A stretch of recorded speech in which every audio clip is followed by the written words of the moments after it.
by talking to them, I think is the best way, right?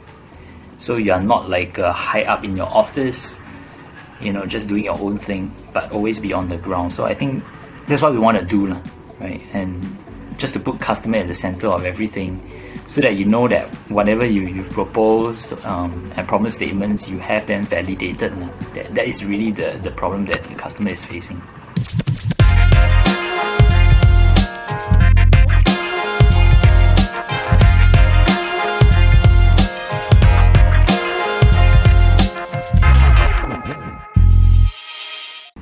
So let's talk about making decisions, right? So I believe running a startup, you're making decisions every day.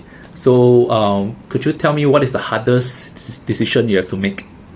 Everyone comes from different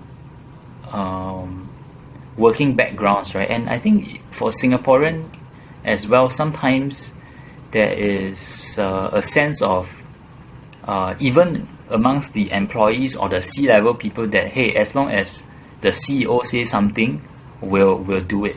But we're trying to shift that culture, because we want to go with this whole lean startup methodology, right?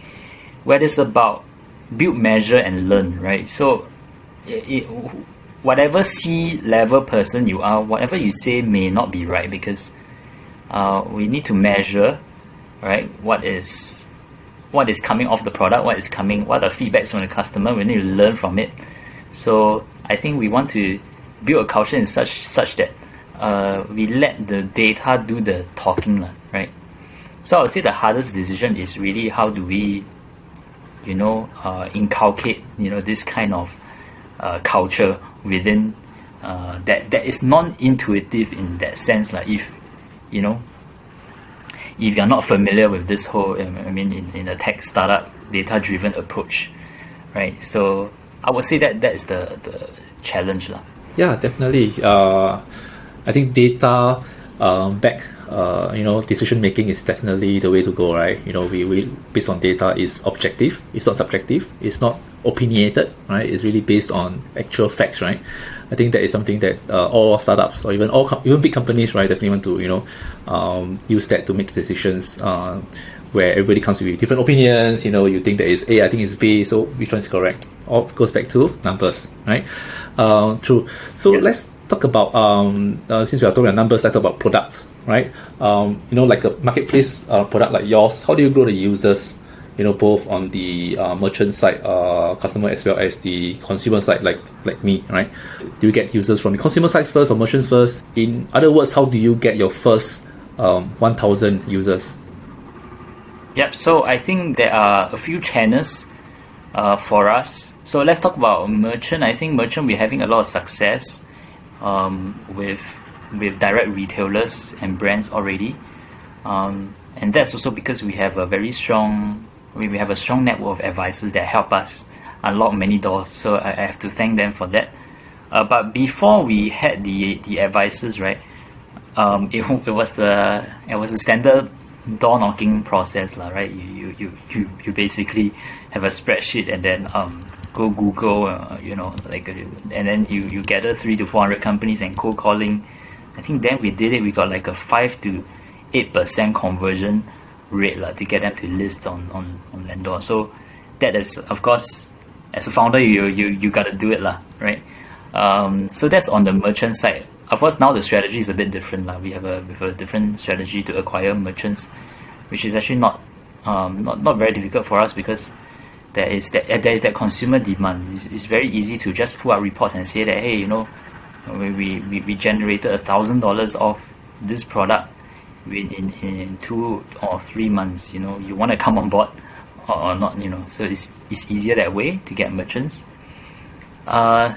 For consumers, I think we have a few channels, I think, which is pretty standard to many tech startups. It's about optimizing how we acquire those customers, the standard SEO, SEM. And one thing we've done quite well also, we're actually on the Carousel platform as well. So we discover that they have a right persona for us. So we get quite a good mix of customers from there as well. And actually what worked very well for us is actually PR. So our first 1,000 customers actually came from PR lah. I think there's some novelty in what we're doing, which is very different from what already exists in the market, which is just normal, just your normal e-commerce. Today, there's also very popular. I think people are hearing a lot of BNPL services, right? I think we're slightly different. We're going to launch a service soon, and I think that's what personally and also as a team we like to do, which is to be in this blue ocean, right? There are a lot of people there in the red ocean, in e-commerce, in BNPL, but our services are comparable but slightly different, right? And there's a unique selling point. So I think that's where we like to operate in. So I think PR works well for, I mean, of course, if you take a look at Lendor, we didn't do any PR because we couldn't cope with the consumer demands of our products. So last couple of months we actually scaled up our assortment so that when we say, hey, we open the floodgates, when we come in, there are things for people to rent lah. So that's one of the challenges we had over the last couple of months, which have sort of more or less we have stabilized already. So the next month onwards, I think we going to go back to do some more PR activities. So PR activities for founders, that would mean, you know, going out to writing into the media. Previously, now we have an agency that do it for us. Previously, I wrote my own PR. So just to announce our launch and everything. I was lucky. I sent one PR to a few media outlets. One media outlet shared that news. It was shared over 3,000 times on social media. And then another 6 to 7 more media outlet came on the bandwagon, and then we get not just the first 1,000 customers, but a couple of thousand. Nice. Yeah, it's good to hear. How you hustle and knock on doors to get the first 10, 20, 50 users, and that's where where the grit is for founders like you, and like startups are always obviously solving problems, right? So how do you know that you are solving the right problem? Yeah, I think it's important to always start with the customer. I think we want to be the company that puts user and customer at the center of business. And to do that, you sort of need to understand what's the problem statements, not make too much assumption on it. I think we earlier stage, I think we made a lot of mistake because we make certain assumptions, but really I think your customers have to validate those assumptions.